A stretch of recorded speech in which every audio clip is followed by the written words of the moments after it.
one client's request to me this week was for some general emotional support, and actually my pleasure. In fact, it's my strong suit, Nicola. Yeah, so how do you just strong emotional support? Does that mean that they talk to you about how they feel and then you just make supportive noises? It's actually mainly what I do.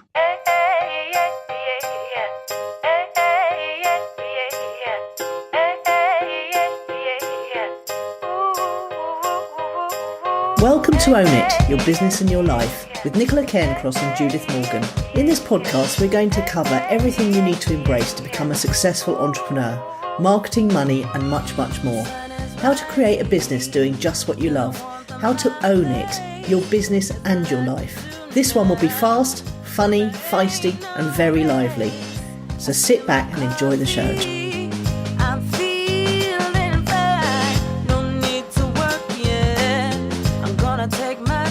Morning. Morning, caller. How are you? I'm very well, thank you. Good. How's your week been? Why don't you tell me about your week first? Well, literally, we had an unscheduled power cut about 2 minutes before this call, which means I then have to restart the router because the router manages to forget its password when that happens.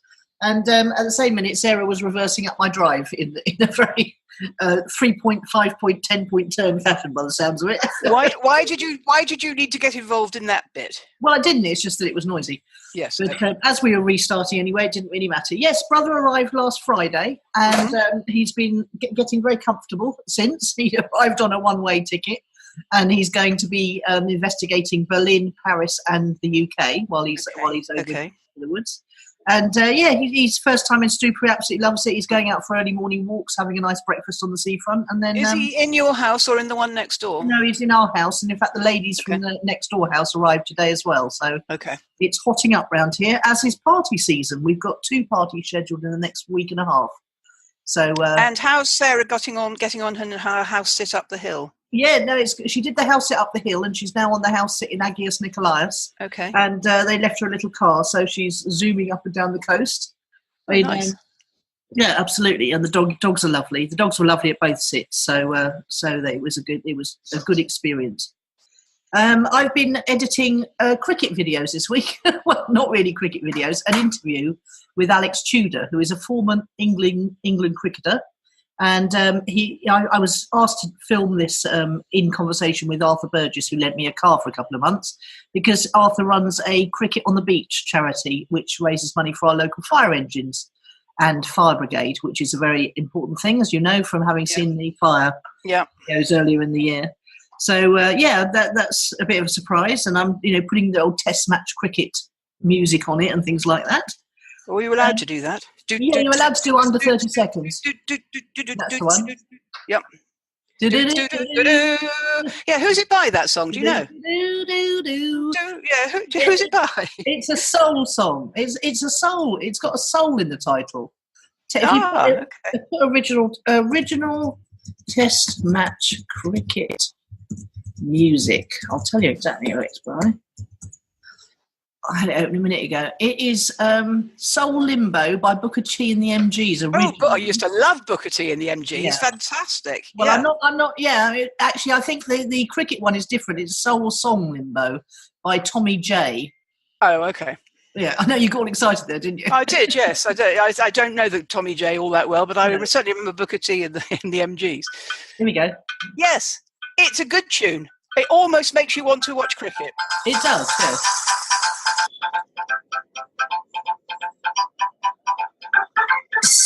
Well, that would make it quite an old tune in terms of rights as well, wouldn't it? Yes, but not 75 years or more. No, but 60, definitely, well, 50 years old. Don't, please, enough already. Yeah. Just coming up for my birthday, very aware of age. I know, yeah. What else have we done? I've done a Right Club recording day. We did 4 yesterday, and we're up to the end of October in terms of advanced, which is good because it takes quite a lot of editing nowadays, what with guest authors and people supplying, with what is on their bedside table, etc. And looked like you had an absolute feast catered for you by one of the husbands. Yeah, Roy, he's just the best. He just offered to come and feed us at lunchtime. And he turns up at 1:00 with all these little containers, and it's all been hand cooked that morning. And oh my God, that one was superb, absolutely superb. Yeah. All week. Yeah. So yes, we stuffed ourselves to the gills with various kinds of lentils, beetroot, tzatziki, a chicken in some sort of Macedonian sauce. I can't tell you exactly, but it was lovely, very lovely. So that's it, really. It's mainly been all about video, audio, and food this week. Okay. Shall I tell you about mine? Yes, please, do go ahead. Well, I am speaking to you today from Luton. No. Adventures in house sitting continue. What is the one thing you know about Luton? That there's an airport here, but No. I can't hear any aeroplane noise, which is very surprising. I can hear the M1 because the house and the parents' house where I collected the key is very handily close. You sort of turn off the M1 and go right and left and you're at their house, which is quite handy in a funny sort of way. Anyway, I've opted to sleep in the spare bedroom because the bed in the main bedroom is so low that if I could ever get down that close to the floor, I could certainly never get up again. Yeah, I know what you mean. But there's a little playground in front of the house, which means there are no houses for a big sort of square. I don't know, an acre. I don't know how to measure land. But that means, I'm not cheek by jowl with other houses like you are in, say, most cities. And that means I can look out of the window and I can see the sky and I can hear the trees rustling. And let me tell you, there's been quite a lot of rustling this week because we've had the hangover of something called Storm Alley. Yeah. But anyway, I like rustling trees and I love seeing the sky so I can see stars and dark and light and clouds. And actually this morning I had to draw the curtain against the sunshine. So I can see, I've seen all weathers in 1 week in Luton. Yeah, very nice. I've whittled down my list of things I need to know before I come to a house sit, which is dustbin day. Do I need to bring my own sheets? What about parking? Where will you leave the key and what are the Wi-Fi codes? And honestly, it could just be about Wi-Fi codes in the main, because you can take your sheets everywhere in the car. You can look up dustbin day on the local council's website. But I'm thinking I might need a kit. Like if you've ever had a beautician come to your house, she has a sort of Rolly silver box, or a photographer or something like that. Someone who travels regularly for work, because what you take for granted is in somebody's house isn't. So for instance, this time I brought my coffee machine because I remembered to ask before I left home, how do you make coffee? And the answer didn't suit my requirements. So I brought my coffee machine. It's quite small and very portable, so that's okay. But you can never take anything for granted. For instance, there isn't a kitchen dustbin here, or bin bags, or kitchen scissors. Now, I wouldn't take a kitchen dustbin with me, but a black sack and a pair of kitchen scissors is quite handy. I use kitchen scissors to open almost everything I do in the kitchen. So I'm thinking of making a kit, basically. Yeah. So what do they do with their rubbish then? Well, I'm sitting I'm in the kitchen, at the kitchen table, and the French windows out into the garden are next to me, and the bins are by the side gate, which is no more than, say, 5 yards away.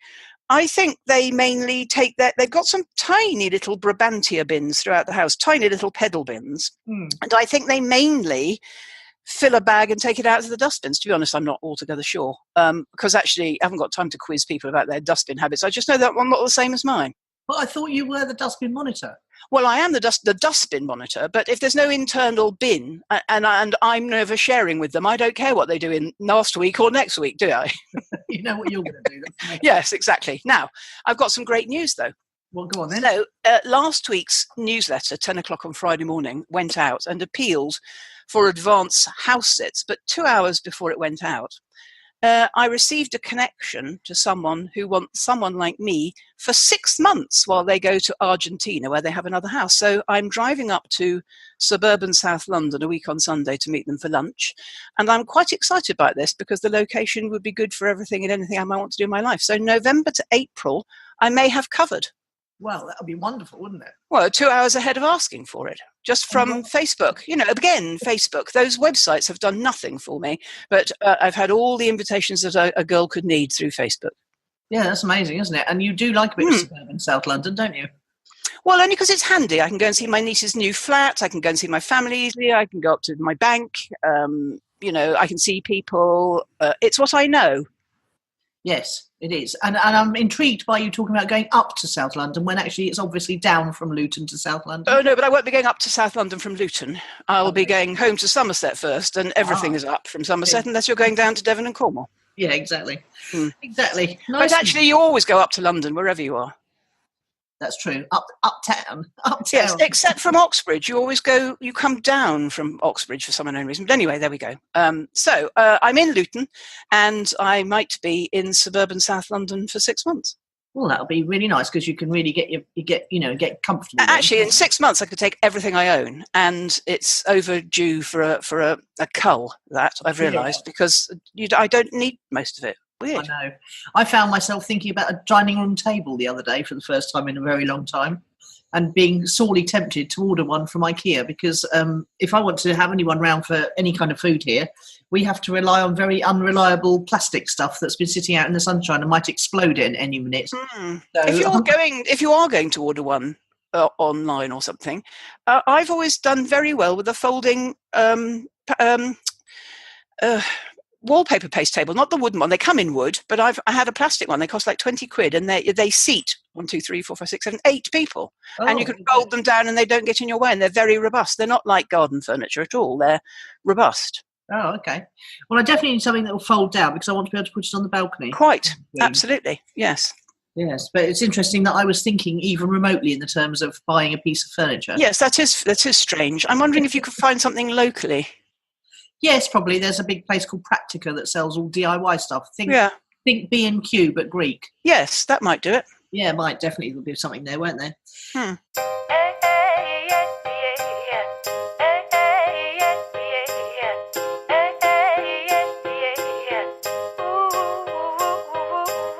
So what else has been fueling your fire this week? Well, I've had quite a quiet week work-wise. I've got something strange to tell you in a minute, but I had to really think deep about this one. I had to dig deep to try and think, what can I tell Nicola? A highlight is the realisation that some clients come and go and we get to know each other a bit, and I'm helpful and they're fun and they're interesting and challenging. But the point of this story is that with some clients where we really click, our friendship goes much deeper, and I get to share in their lives, and they're happy to reveal, whether or not they know it, what totally brilliant and clever people they are, and I love that. And the reverse is true, where I have to learn that there are a few clients in my work, not many, that I really cannot help, and I need to let them go. But probably with the clicking, possibly, maybe not. I think it's that well, I don't know. When I have to let clients go and I can't help them, and I touched on this last week, it's because they put barriers in their own way, and then eventually they stop trying, and then they fade away, and it's a shame and a waste. But there's nothing I can do about that. I think that's my recognition. I suppose I'm saying that some people come into your life and leave again, and some stay forever, either in fact or in the important things that they've shared with me, and that they'll add value to my life forever. And it's quite a deep one, but you did ask. But now here's the funny one. Yesterday, I worked with 3 clients. Every day when I work with clients, I think, you've done good work today. Not always the best or the greatest, but at least useful, and it always makes me feel better. But yesterday I worked with 3 women, one early in the morning, one early afternoon, one mid-afternoon, and all 3 of them were brilliant, but they couldn't see their own light for a bit. Do you know what I mean? One was in tears, one was in confusion. They're brilliant women, clever women, bright women, high achieving women, but they weren't feeling like that. But the interesting point of this story is that the third and final one of the day, she's not self-employed and she's not a low carber.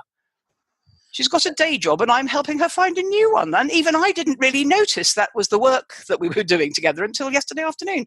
Who knew?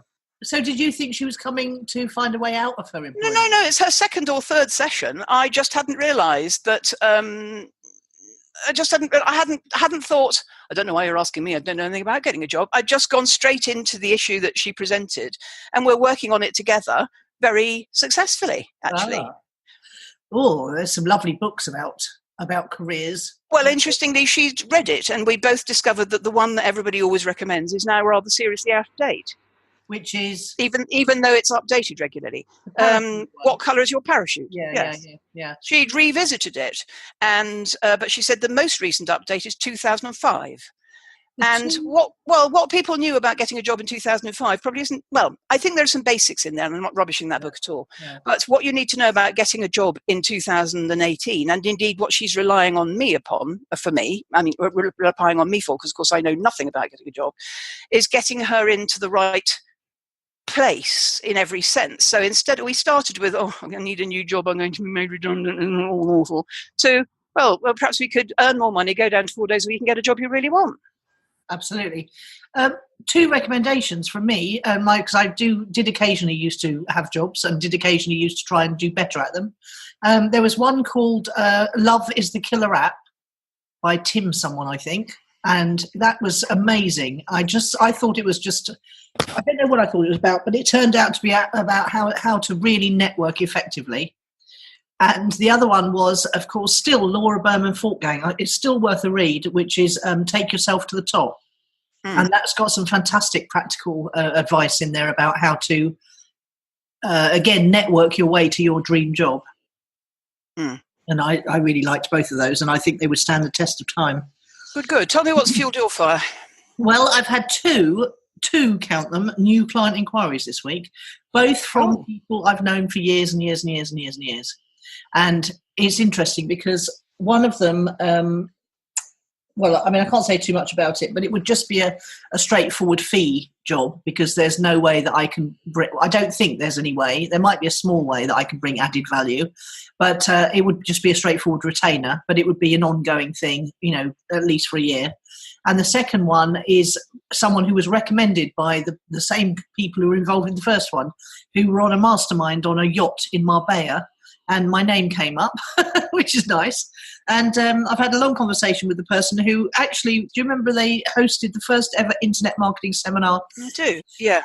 And it was back in 2003 or 2004. We went to that first internet marketing seminar in Gatwick, in our favourite room. And here I am talking to them again and have been invited to said mastermind on said yacht whenever I'm in the area. So that's nice. Yeah. Perhaps they could bring the yacht down to Greece. Well, yeah, I think they just hired it for the mastermind. I don't think they actually live on it. Okay. But what a nice idea. No, I think they've got a villa down there. And I've seen pictures of it. It looks lovely. And can you add value to that second one? Oh, very much so, yeah. Well, I think that's a nice combo, a straightforward fee from one and adding value to the other. Exactly, yes, because then that'll be a fee/royalty combo, which is how I'm tending to work nowadays. Yes. But yeah, it was just interesting that,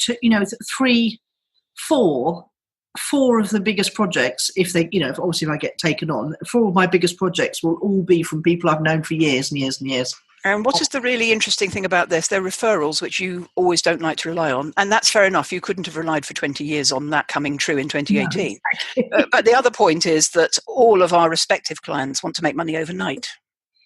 Yes, and so funny you say that because, again, in one of my calls, my webinar calls I do on Thursdays for my members, I said, how are you and how can I help you today? And this client said, I need to make some effing money. And I thought, again, I had to then take a deep breath and say, well, these are the steps you need to take in order to make some effing money. Yeah. And how many of those have you made since we last talked?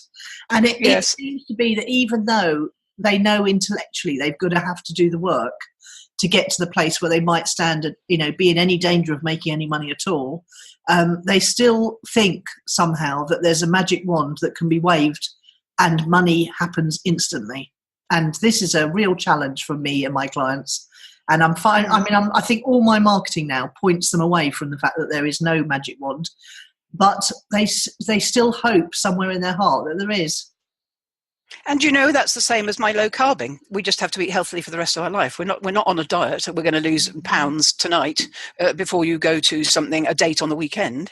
I was thinking about this recently. I'm not sure it's 100% true, but anything worth having takes time. Yes. And many people this week, even people who are not in my field of work, have mentioned the Outliers book. The 10,000 hours thing. Yeah. And so that is starting to permeate, consciousness outside the business sphere. But it's just so sad because it's thinking that there's a magic wand out there somewhere stops you doing the work that is going to lead to the outcome that you want the magic wand to give you. I think it's not quite as straightforward as we're saying. It probably is in your world. I do leave room for magic, not necessarily a magic wand, but sometimes, I mean, if you do all you can from where you are with what you have, the things you want don't necessarily come directly from that, but something will happen and change the landscape and an opportunity. Well, a bit like, if I write my newsletter on a Wednesday to go out at 10 o'clock on a Friday morning, and in it I invite people to offer me their house sits for November onwards, at 8 o'clock on the Friday morning, the opportunity comes in because I did the work on Wednesday to ask for it. And I've done the networking on Facebook, and I've told people this is what I'm doing and this is what I'm looking for. Do you see? And so there is some magic in it, and it isn't all hard work, but the opposite is definitely true. If you're not doing anything to create a tree that money could drop off, then it won't happen. But I think I struggle sometimes to explain to people that it's a bit like when clients ages ago wanted me to help them find their soulmate. It's surprisingly easy. You get yourself looking great and you get out of the house. If you're not doing either of those, if you feel underconfident about the way you look, you won't leave the house. And if you never leave the house, nobody's ever going to find you. And if you go on all those dating sites, that will divert you, but you'll eventually meet the man or the woman in the petrol station or Sainsbury's. But the point is, you're going through the motions, you're working on yourself, and you're putting yourself in the marketplace. And it may come directly from what you're doing. More likely, in my experience, it comes indirectly from what you're doing. But that you've got to do something, otherwise nothing's going to happen. Yeah, I remember. Yes, that's funny about the soulmate thing. I can't imagine it. I can't. No, no offence or anything. I can't imagine you doing romantic. Well, I dreaded it, but they got married. I dreaded it. I did a Cilla Black. I absolutely dreaded it. I left the house thinking, oh God, but it was so simple. It was the simplest thing I've ever done. When we were little, the doorbell would go and somebody would say, "Can Judith come out to play?" That doesn't happen when you're grown up. You have to get out of the house and play. And if you do, another human being who wants to be with another human being will see you and speak to you and invite you on a date, and ultimately what you want might happen. I know that path is paved with misery as well, which is why people stop doing it and don't relish doing it, but they're doing all they can with what they have from where they are, as opposed to sitting on their sofa saying, I want to meet somebody. I know, and as Gary Vaynerchuk always says, what's the alternative? Yes. Yes. Well, I mean, the alternative in all senses here, 3 senses at least, is you get back on and have another go. Yeah, exactly. And there's no alternative to that.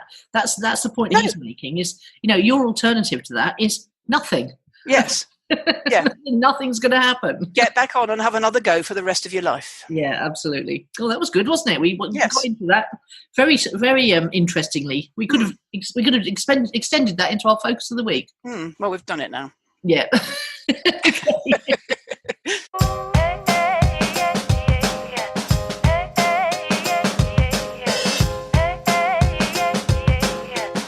Focus of the week then. Yeah, go on then. Well, I was having a long chat with Sarah and Alex the other evening in Agios Nikolaos, a beautiful sunset, stunning. And I was saying about how if both of these clients come on board, I'm going to need more help. And Alex, it turns out, I didn't know this, is a really good business analyst. And I found this out when we were trying to sort out our friend Elias's booking.com arrangements and Airbnb arrangements, which apparently you can sync together. Did you know this? So that if you're a landlady or a landlord and you've got something on booking.com and Airbnb, you can sync your diary so that one can... I think I did, because other clients got a B&B in Austria. I think she told me that. Yeah. It's got in one ear and out the other, obviously, because I don't ever expect to have to do that. But yeah. You don't want to, because I can tell you this is quite a bit of work. And so we were trying to sort out quite a bit of work just to make it all sync. And Alex was analysing the situation and working out A, how many hours it was going to take me doing it the way I was doing it, and B, how to improve on the way I was doing it, which was very inefficient indeed, because I'm not a person who could do that sort of thing very easily, but I was trying to help out a mate. And so anyway, I was saying, I could really do with you if the company, if my business gets bigger, to help me get all my standard operating procedures in place and all that business. And Sarah said something interesting, which was, why on earth do you want to grow it? It's that old story about the fisherman on the sitting on the thing fishing, and the consultant comes on holiday and asks him, and I do not know whether to grow or not. I don't know why I would want to grow. I don't know how I could resist growing if people start coming to me in terms of referrals. Do you have any clients, or have you ever had any clients who have to make the decision whether to stay a small business or whether to grow it, and how they make that decision? Yes. Well, I think it's a stage of life thing slightly, isn't it? And also not just a stage of life thing. I can see Sarah's viewpoint, and I would tend to agree with Sarah's viewpoint. However, I know that you've got I don't know how to describe this, an unfulfilled ambition in the area of business success. So you're still very excited about that. However, in the last year and a half, you've developed a really nice life, which is where Sarah's coming from. Why on earth would you want to grow it? Why don't you just what's the word? What's the word where you cherry pick? Why don't you just cherry pick between the offers that are coming to you to do the ones that you would love to do that are most lucrative and easy? Because at this level of my business, I end up having to do a lot of things that I don't like doing. Whereas if I had a team, I would. Well, do you need a team? Could you have one helper? Yeah, but you're very vulnerable then, aren't you? If that one helper is sick or goes on holiday or doesn't want to. Not if you've got a how we do it here manual and they train their replacement. Well, 1.5 then, or 2, but not a team. Well, a team just sounds. I mean, that team. You've got to be a manager. Oh God. 2 more people is a team, Judith. Oh, okay. Well, that doesn't sound like a team to me. That just a couple of helpers doesn't sound like a team. No. Well, I don't know, to be honest. I don't think there's an answer to this. I'm with Sarah. I wouldn't want it. I think we've made great strides in the sense in which we have a work-life balance. Yours more recent than mine due to the fact that you're younger than me and various other issues. But you've got a lovely life now. I think that only if I received an offer that was more compelling than, or at least as compelling as my fun times, would I consider growing it. I mean, you could probably learn a lot from Alex while he's with you about how to work in the way that he knows how to teach you. Efficiently, so that you aren't going the cumbersome, time-consuming way around things. But even with that, there are tasks in the nature of this business you're talking about that you would never want to carry out. There's no right answer to this. No right answer to this, because you flagged me slightly in advance about this one. I've been thinking about it a bit, and I realise that it's the. We've recently had conversations about 2 aspects of being a creator. One of them is that 50% of us is introvert, and we've thoroughly enjoyed discovering that, and we're just really getting into that because we've been so extroverty all of our lives. Big, noisy, up the front type people who people assume are the life and soul, but in fact are quite happy on their own. They need to recharge on their own. They find quite a lot of stress in that. I mean, we've barely scratched the surface on that. We've lived 50 to 60 years the other way, and 1 to 10 years learning about this other side of ourselves. But the other side of being a creator is the endless ideas and the possibilities and the excitement and the sex of a new idea. And I don't know how we marry them. The difference between you and me is mostly, compared to sort of the rampant creator, this is just all about ideas and nothing else. No follow through, no work, no nothing. Just I love the ideas, I love the ideas, I love the ideas. You are at least capable of evaluating an idea and only implementing the good ones. But there's that thrill always there of a new idea, a new project, the ways I can help this person. That's a buzz. Yeah, it is. So it's balancing those 2 is what we're talking about, really. Yes, and trying to stop. Well, I mean, that's before it was always about this could be the one, the thing that takes me to not even business success. And I don't really have a desire to build a big successful business in that way that you perhaps think I do. It was always just about making a living. And making a good living, and how can I get to the point where I'm making a good living? I don't think it was. I think it was about. Making a living is something we just do every day forever. I think you wanted something more reliable than that, something that made, that created a bit of an asset or a bit of a reserve, or that would work when you weren't there all the time. Yeah, absolutely. So yes, a business rather than a freelance income. Yeah, and there's something in the middle as well, I think. But let's go back to the team of the 2. Are you confident you could find those people? Because the problem is people, really. People are inherently unreliable. Really? Because they get sick, and they have families, and that is just the way that they are. And can you work with that? I don't know, because I know we joke about me being late and things and not being very good at organising things and stuff like that, but I always turn up, and I just really need to work with other people who will turn up. I don't think you're bad at organising things. Well, I am actually. I mean, really, if you could see me with my brain turns to mush nowadays when I have to organise anything more complicated than get myself down the hill once a day. Well, I mean, and you see stupor, and actually that's true. Now I've started to house sit, I am slightly less efficient and unreliable, because if I can't get to the place that I'm going and get online in time for the conference call, I have to let my clients down. Yeah. So our lifestyles that we're living at the moment, in Greece when it's hot, it's like, oh, can I be bothered with a client call? I can imagine that. Do you know what I mean? You've got to be it's much harder. And here, in this house, half is upstairs, half downstairs. I came downstairs this morning, I realised my computer was upstairs. I had to go back upstairs again now. If you've got dodgy knees, you try to reduce the number of times you go back up and downstairs, So nothing is where I expect it to be. There don't seem to be any plugs in this house that I can access easily. Do you know what I mean? It's harder when you're working in the way that we do now, I think. Not impossible, but harder. I know I'm with Sarah on this, and I know that you need helpers, and actually the nature of the work that you do isn't something you could do all by yourself, is it? Because you do have helpers now. I don't know. I mainly have helpers to do my own marketing, and by extension, they can then cope with one or two other clients. Yes, doing the same thing for them in the same way, because it's a system.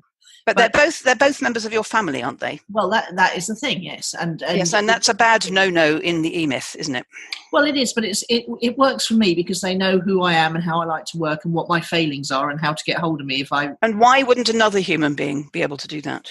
They would, but you see, there's the sigh. There's the sigh.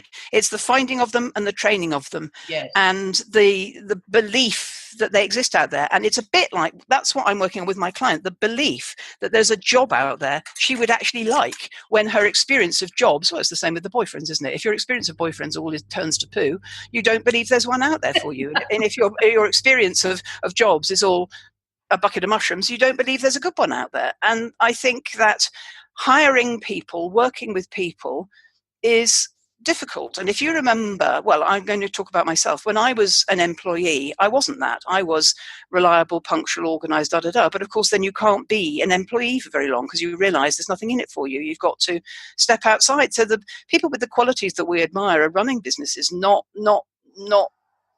That's true. Available to work in hours. I mean, I did have 3 glorious years with Patricia in Portugal, who was amazing. Yeah. And really very reliable and very proactive. And well, I had more than a decade with Penny, but when she left the business to go and live in Yorkshire, I sold my business because I couldn't, after 20 years, I couldn't think, oh God, I can't, because she knew me so well. Yes, she was unreliable. Yes, she had all sorts of dodgy propensities, but she was more good than bad, and her work was good, and I taught her how to do her work, and she liked her work, and she had a great sense of humour, and she wasn't very sick. She had babies, but she wasn't very sick. I don't know. I wouldn't want that again. I'm right back to solo and have been for how long? Long time since we stopped working together.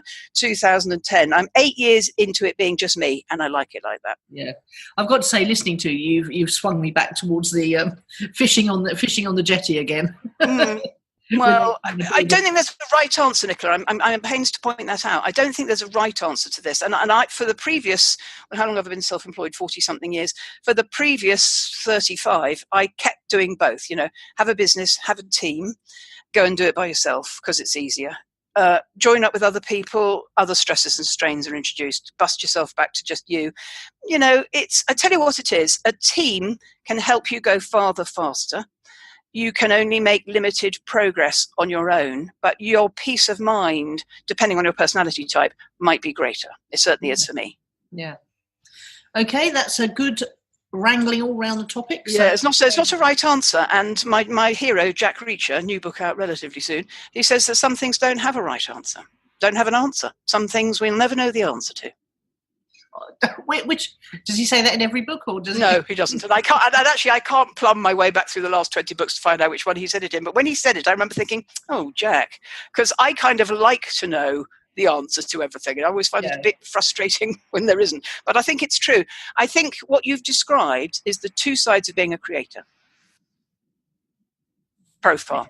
Yeah. You know. Okay, so. Ooh. Yes, that's worn you out, hasn't it? Well, it's a hard one, isn't it? I don't like leaving it in such an unsatisfactory place. I think what you've got to do is look at the incoming opportunities, evaluate them against perhaps a list of criteria. So I have a list of criteria for. Let me just read it out to you. When I buy my next house, I found it yesterday. And if I don't have these things written down, I tend to get a house and then go, oh, it hasn't got that, and that, because I wasn't paying attention. You can do that. You can evaluate a client according to criteria, and you can evaluate an potential team member according to criteria. And if you haven't got them, don't take them on. Yeah. And I suppose I'm worrying prematurely about something because neither of them might accept my my terms. Well, there's that. Yeah. Yes. and that's really your first criteria, isn't it? That they. Yes. Well, there might be another one. There's another idea that's coming to me. And it's very quick, so I'll just float it because I don't think we can answer it. But I'm wondering if there's another organisation out there where you're the business guesser and they do it all. I'm sorry. What? So I'm creating the strategy and they do the work. No. Another business out there that does all the work, but you bring in the clients. Another business? What about this one? Well, no, what I meant was a fulfillment house, a fulfillment business. So you don't have to make the team. You bring your clients to, or you introduce clients like this to an operation where maybe you make the strategy and all the implementation is done by their team, where they have proper systems and managers and controls. But they wouldn't do it my way, which is what the customers are coming for. Well, you don't know that. Well, maybe it's a joint venture opportunity. That's what I'm saying. Maybe there's somebody out there in the world who you admire, who does, everything but the strategy the my way. And they've got people that they know how to manage, who they've trained. It's all of that. It's finding the people, managing and training the people. Oh, desperate. But I just saw a flash of, perhaps Nicola's the business development officer of a fulfillment house. That's an interesting idea. I know. Because if someone's got a social media agency, they would have all the skills that are required. Quite. And you could bring the strategy and it could be called the Nicola's way. So you actually add value to their agency. Yes, I'll think on that because do. I can think of several people that I might be able to feel like that. So can I. So not by name, but you talk about them often. Yes. Yeah, absolutely.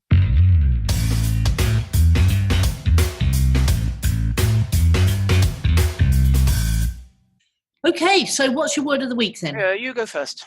Guts. Oh. Guts. Yes, I know how it's spelled. Is it blood, guts and glory? No, you'll find out more in the who or what's impressed section. Oh, okay. But that's my word of the week. Okay, so my word is friendship, in view of what I said to you earlier in What Fueled Your Fire. Apart from school and the occasional accident, I think I've made all my most important friendships and relationships through my work. And I just wanted to acknowledge that and say how very grateful I am for that. Yeah, nice. Yes, I've met most of my close friends through the internet, and would never have met them if the internet existed. No. Apart from moving here, and then of course meeting some very interesting people that I would never have met otherwise. Yes, in real life, both systems still work. IRL. Yes. Okay. I think IRL has surprised you, actually, hasn't it? Yeah, it has. Yes, it surprised me that I ever got out into it and quite like it. So yes, well, it's and actually, like everything we do, it's had a return on it that makes it worthwhile. The thing you have to go through to get out into it. Yes, walking down the hill and walking back up again. Well, and also the thing we discussed last week of how the introvert side of us dreads it initially until we get out there. No, I'm good now. As long as there's more than one person, I'm fine. You've got your new system. Yeah, I have got my new system indeed.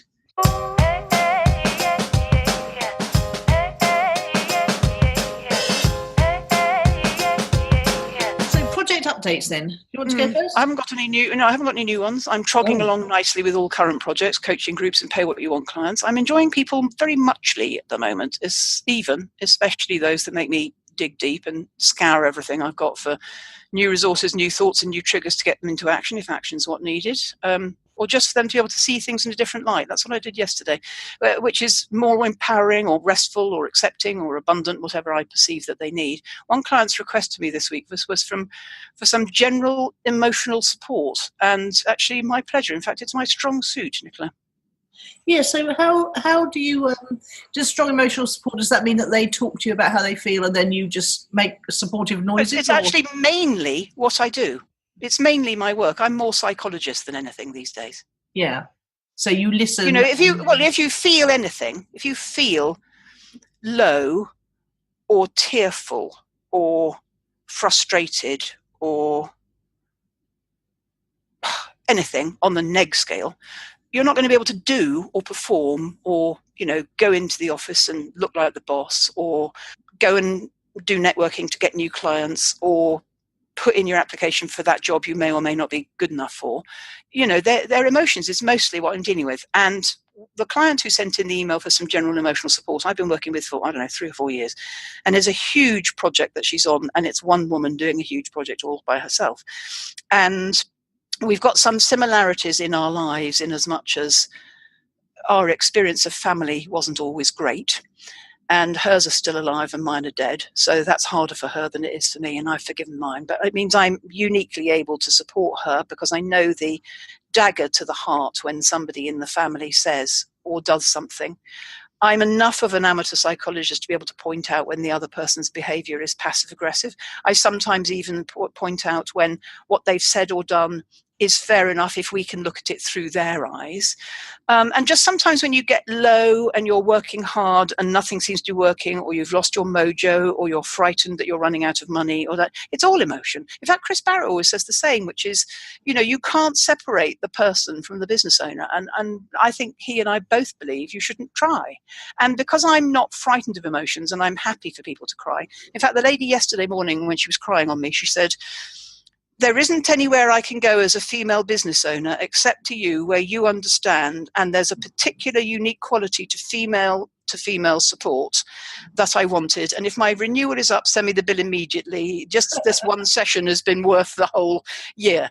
Because, you know, there was a safe place for her to cry. Yes. Now, normally I record those calls because it's a group. In that case, in those situations, I turn it off. And I don't record other people's misery for people to listen to later. I just go into the group and say, we turned the recording off today because they wanted to discuss something confidential, or she was having a wobble, or whatever it is. But that space it's an honour for me to provide it. I'm never unhappy if somebody bursts into tears on me or has emotions with me. I like emotions. Yeah, interesting. I don't mind other people's. I just don't want them myself. Well, you can't have that, can you? No. Unfortunately, it's the human condition. But also, it's having them yourself. That means you can be a good listener, because that's all that's required in our private lives, a good listener when other people unload. They don't always want solutions. They just want to be heard or seen or appreciated or just somewhere to vent, because it isn't good when it's in your own body. I think this is where you're definitely much more on the female spectrum than I am, because I'm a fixer. You know, I'm more like a man. I do find it difficult to just listen and not. I do think we have some quite blokey energy. Well, I think there's a comfort. You see, that's the thing. When we go to fix it, it's discomfort with the emotions. If you can be comfortable with the emotions, you don't need to find a fix. You know, when Steve died, for instance, there's no fix for that. No. We just have to be with you while you're grieving. Yeah. And those of us who have lost people, it's easier for us to be with you when you're grieving than those who haven't. People who haven't lost anybody yet, it's embarrassing or difficult, and they don't know what to say, and it's all uncomfortable. Yes, it's very true. You totally don't. It's like when you totally don't understand until you've been there. No, you can't. You can't. Yours. Tell me about yours. Well, I'm slowly my book. Slowly accumulating reviews on You Write On. I'm up to 5 reviews now, and I need 2 more, and I've got 4 credits in the bank because I had to remove 2, and only because I made a mistake with one of them. I should have left it in, really. And so I've now got to write some more because I've read out all of my work in progress on the Write Club podcast, so I need to write some more. And so I'm just trying to get to the point where I've got enough space to do that, because that's what I've realised, it needs space. But we're also scheduling some writing sprint days because I like the sound of those. Yes. Yeah, well, we got loads written last time. I think we got about 2,500 words each done in 3 45-minute sprints. So it seems to be a good way to do it. And a lady locally has offered her beautiful garden in Old Cardamili, which is just stunning, as a retreat centre for creative people. She just loves creative people to come, and she's got the most stunning garden apparently, and she wants to share it with people, which is rather wonderful, we thought. So we thought we'd do one of our sprint days over there. Still trying to work out what to do with my V-zine. I think I've got a bit of a glimmer, but I'm not sure yet. I'm sort of trying to think how I can incorporate the lady who lives on the narrowboat style of going through the week and making it easier and quicker. And then obviously I've got Jane and Pete. Jane's in Hawaii sending me back gorgeous photos and testimonials of people who've worked with her in the Hawaiian Huna field. And I'm incorporating those into the website's coming together nicely. And we've got all the back-end infrastructure set up for a new membership site now. Not the ultimate infrastructure, but just the first one to see if we can get some members, because that's the first thing to do is test the offer. And Pete and I are working on jointventuremasters.com. He's collecting testimonials from all of his many, many, many contacts, and they're sending them through by video because they're all quite techy, and that's nice and easy for me. So I'll be working on that sales page for that joint venture mastery course this week.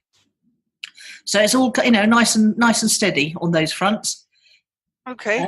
That's it, really. Right. Before we go on, I've got something to tell you about here.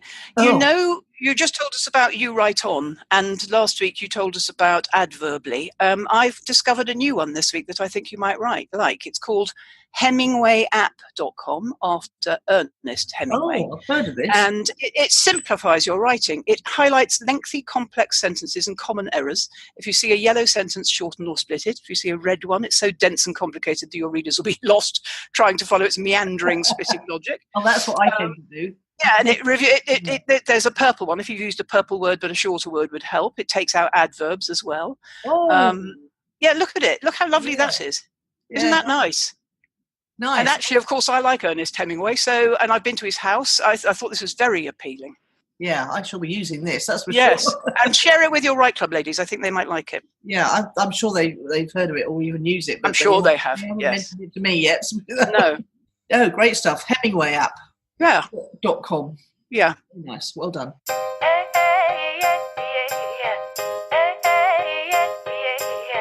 Okay, so what's impressed this week? Have you got one or two or three? I've got one. Okay.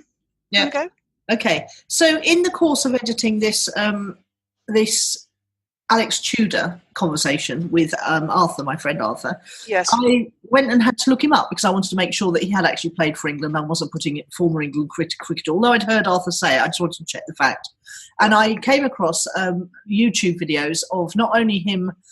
Now you probably know more about cricket than I do, but he's the highest scoring night watchman, and he scored 99 for something in a really important match, and the coach pulled him off the pitch before he did the 100, but it didn't really matter apparently that he hadn't done the 100 because it was obvious he was going to. Okay. And all of this will be obvious to cricket people, but the thing that really has impressed me about it is he's a really, really good looking guy. He's really, really fit. He's got 2 beautiful children and a lovely wife, and he has changed. He's turned his life around after he's had to stop playing cricket. Now, I assumed it was some sort of injury, but I didn't know what it was. And when I was researching him on, just to get this fact right, I found some YouTube videos of him. He actually got bowled, and he got a ball in the face, and he was taken off with really bad head and face injury. And that's what stopped his career. And he's only a young chap. It's really, quite shocking. And Arthur and he did discuss, the psychology of how sportsmen sometimes get their careers cut short. And he was saying how the PGA, Professional Cricket Association, have now taking that on board. And every time a new cricket star comes along, they work an alternative pathway for them. So they're encouraging them to go into, say, property investment or investing in stocks and shares, or whether it's to learn a trade because they're good with their hands or whatever. So they've always got an alternative career in place. So I'm impressed with the PGA on that. Apparently there is lots of therapy and help. You get as much therapy, and that's available apparently to previous cricketers as well as current professional cricketers. So, there's lots of help for young people going into the sport, lots of help for people who have to come out of the sport suddenly.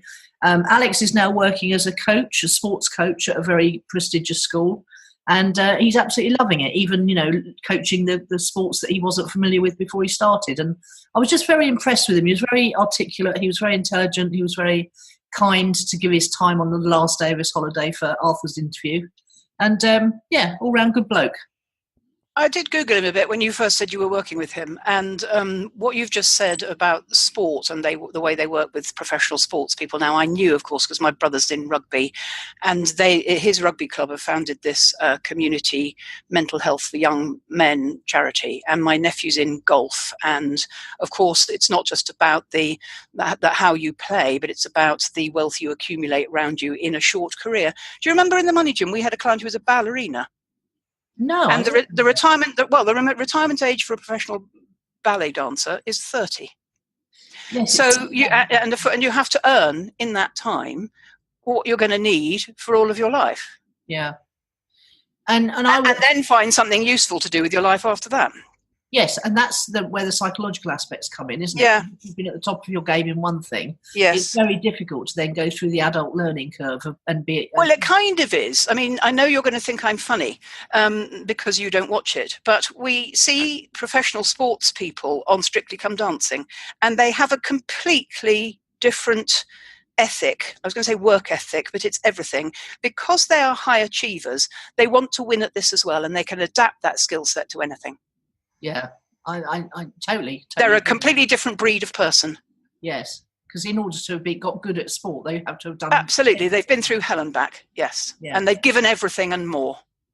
And sorry to mention the G word again, but Gary Vee's got a Vayner Sports Media now, and he's working with lots of British sportsmen as well as American ones, and he's very much keen to get them to capitalise on the exposure they have when they're up and coming, and to really build their social media presence so that when they do go into something afterwards, they've got the following to follow them into it. Yes.